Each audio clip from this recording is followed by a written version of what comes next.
Assalamualaikum warahmatullahi wabarakatuh. Sampurasun palawarti sadayana.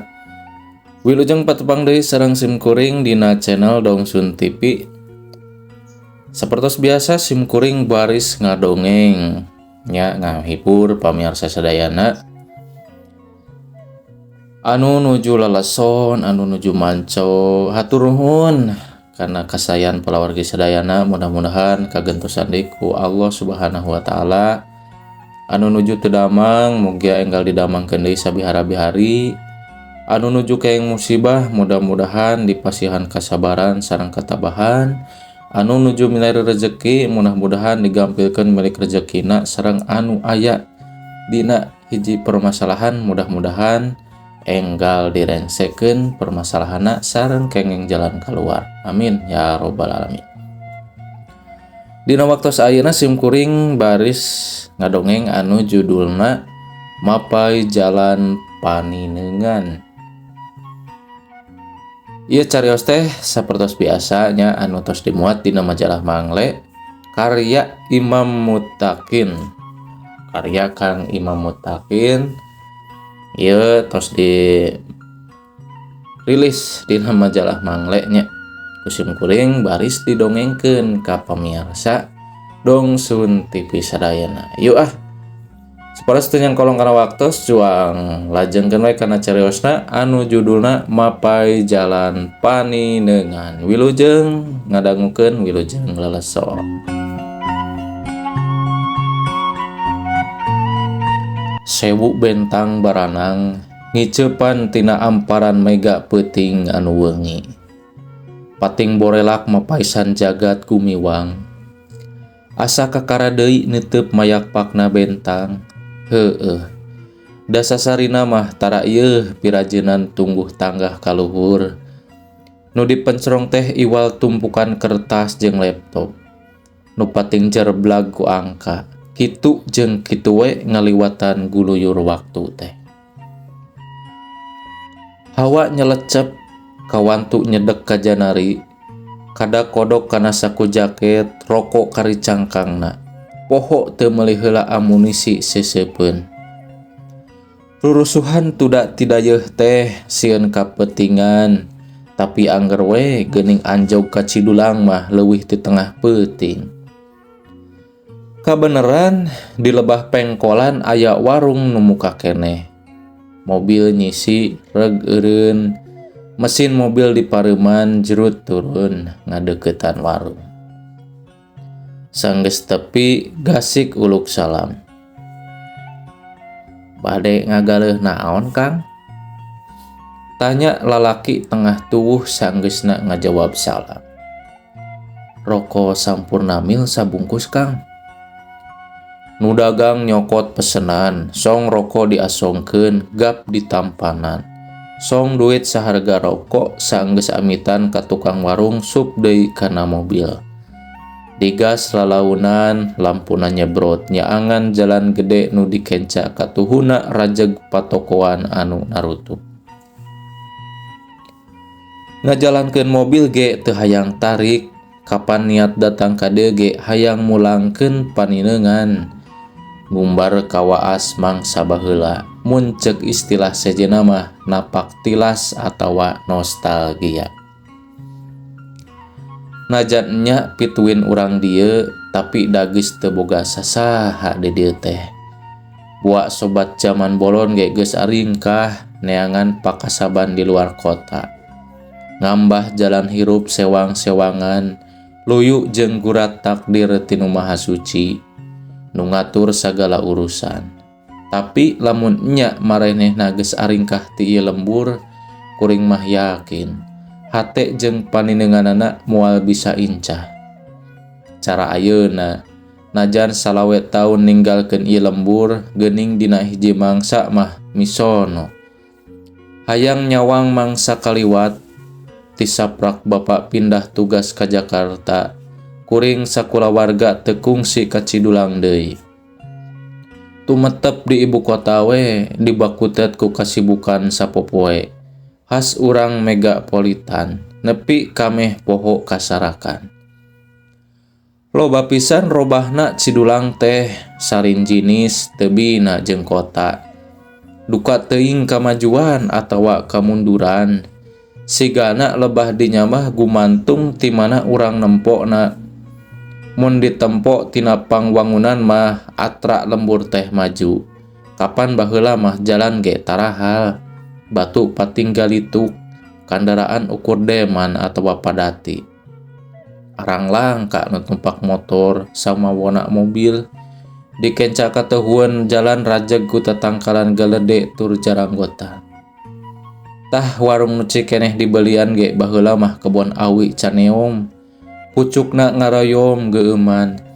Matak muringkak, bulu punduk mun ngaliwat teh. Mun incak wanci isa tara aya nu wani ngulampreng. Sok kabejakeun cenah di lebah dinya teh aya ririwa awewe nu bungkeulegan. Sukuna di luhur ngait kana dahan, sirahna kahandap badis kalong. Cenah mah eta teh ririwa ceuimin nu maot alatan dipergasa ku welasan lalaki dina zaman gorombolan. Tapi da ukur carita nu teu bisa dibuktikeun bener henteuna. Bua ngan saukur pitutur nyingsieunan budak sangkan ngampih atawa ngaji nalika datang mangsa sareupna. 50 meter tidinya handapeun tangkal sawo aya garduh ronda. Lamun layung sumirat kuring jeung babaturan sok ngawangkong. Nu dicaritakeun teu jauh ti perkara sakola jeung main bal. Ketang nu jadi tujuan utama mah lain hayang-hayang teu ngawangkong, tapi ngadagoan nu ngaliwat. Lain sagawa yah nu ngaliwat, ieu mah jirim campernik nu teu weleh jadi sekarna alam lamunan. Nia Widaliah, putri bungsu Mang Jajang Bandar Sayur. Nusok ngaliwat saban bada asar, na waktu manehna indit pikeun ngajar ngaji barudak leutik di masikit. Najan ukur di baledog imut, hate teh bagja liwat saking. Leuwih-leuwih ti menang SDSB nu jaman harita keur mahabu. Peutingna bagian rumaja nu ngaraji teh diwuruk ku Mang Lebe. Hiji tokoh nu sumanget dina ngawangun akhlak urang lembur. Khususna kaum rumaja. Mukpruk ku pangaweruh malar rumaja timuwuh jadi muslim nu sajati. Dasar nu keur ligar sesekar asih. Dina waktu ngaji ge kuring jeung manehna mah sok maling reret. Silih imutan, aya geter nu teu bisa dihartikeun, nu nyaksrak kana sajeroeun awak. Atuh dina waktuna mulang, manehna sok diantirkeun bari pada nyekel obor teh. Teu eureun cacarita. Kahayang mah nyaritakeun perkara rasa nu nyamuni dina sajeroeun dada. Tapi nyaeta taya wawanin, tapi yakin manehna ge surti. Mun geus nepi ka imahna sok dibagiakeun ku bapana, dareh deh pisan. Samalah sok dititah asup ka imah sagala.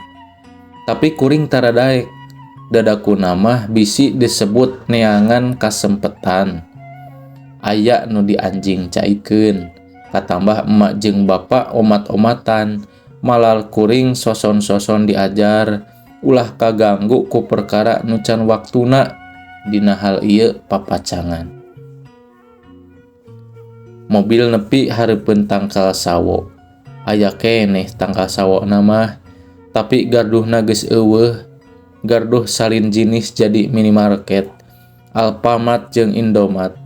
Geus tarutup hareupeun Alfamart aya 2 remaja keur nyaroo HP. Beuh, wayah kieu aya keneh budak nu ngulampreng ceuk geurentes hate. Mabar jeung samah teu balik. Kela, indung aing nelepon heula. Lah, ulah teuing diangkat indung sia mah. Nah, paling ge keur bobogohan jeung borondong di kafe. Gandeng, montong kitu ka indung aing. Mania mah enya ge gawe di kafe da teu bangor. Indung aing mah digawe keur ngabayuan aing saadi-adi. Gening harita aing kungsi nempo indung maneh diantarkeun lalaki. Bosna ayangan ka indung, tapi da indung mah teu ngalayanan. Sakali deui indung mah ukur butuh ku gawean, lian ti eta mah henteu. Henteu hareupeun maneh, tukangeun mah duka teuing. Pan geus sabibir hiji indung maneh mah bangor. Ganeng jal, ari maneh rek ngajak mabar atawa gelut. Sakali deui ngahinda indung aing, dipeupeuh tah cukang irung teh. Nu di jaket teh nyarita deui, antukna jempling taya nu nyarita. Maranehna tungkul muser kana HP na sewang-sewangan. Hate ratug tutunggulan basa ngaran Nia disebut. Naha Nia nu kungsi jadi kembang impian mangsa rumaja atawa lain. Nia nu kungsi maledukeun imut mun ngaliwat ka hareupeun garduh atawa Nia anu lian. Buatnya, tapi piraku mun ngadenge kana eusi caritaan budak nu di jaket tadi mah teu ngagambarkeun jirim Nia nu baheula dipikawano. Nia nu getol ka masjid, Nia nu sok dianterkeun balik, nya Nia anakna Mang Jajang tea nu teu weleh ka pidangdam beurang peuting najan rasa nu ngagalura teh ukur kembang. Mobil maju deui, reug eureun hareupeun Masigit curut turun. Jenang tung di buruan Masigit. Mencrong wangunan nu baheula kungsi dijadikeun tempat ngalap pangarti. Ngageuri nempo kaayaan Masigit nu ti iseun, parowek, terasna ledug tihangna pinuh rambat lancah. Kusena ge geus barobo, buat tara aya nu ngeusian, jajauheun ngurus. Kamana emang lebe, aya keneh kitu. Harita basa kuring rumaja ge umurna teh geus 48 tahun. Dina jumenengna keneh ge geus kolot pisan, 70 tahun leuwih mah aya sigana. Lebar temen mun di Cidulang taya nonoman nu nuluykeun lacak pinuji Mang Lebe. Ras inget kategalan nu sok dipake ngarit. Mobil dikunci, plas HP dihurungkeun, nurugtuk mudun. Ngaliwatan Mang Puluh imah gedong. Nu di garasina ngabaguk mobil keluaran anyar. Tetela Cidulang ayeuna geus beda. Teu lila anjog kanu dituju ngarenjak, didinya ngacengleng wangunan tohaga. Di terasna loba jalma pating laliud saleuseurian bari nyanyian. Di jero mah geus puguh deui pabuis keluar asup. Tempatna naon ari ieu? Lar aya nu ngawewat. Awewe sapantaran dibarengan lalaki bayuh-yuh leumpang muruk mobil nu diparkir handapeun tangkal rambutan. Teu kasamaran, manehna pisan.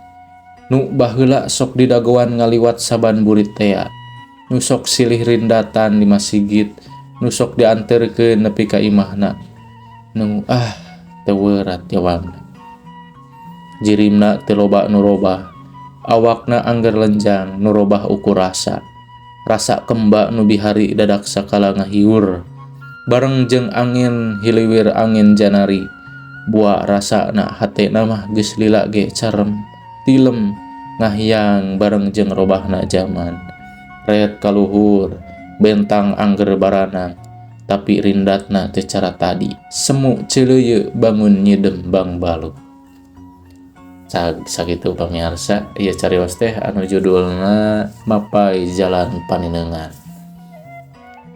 Nyaeta ieu teh hiji lalaki anu mapai-mapai paninengan baheula keur leutik. Ditinggalkeun 25 tahun karek kadinya deui ka lemburna nyaeta Cidulang. Kapung teh anjeunna resep ka hiji wanoja urah ngawurukan ngaji budakna Mang Jajang nyaeta Nia teh. Mang puluh tahun teu penak deui ari ayeuna pas pendak teh geuning tos benten nya. Anjeunna kaluar ti kape jeung lalaki. Nya tampilanna teh anu beda teh ya panginten. Nya ieu kurobahna zaman teh ya panginten nya pamirsa. Sakitu we panginten hatur nuhun parantos satia manco dina ieu dongeng, dina ieu carios nu judulna Mapai Jalan Paninengan karya Kang Imam Mutakin. anu parantos dimuat dina majalah Mangle edisi 2874. Hapuntenna bila kakirangan sareng kalepatan.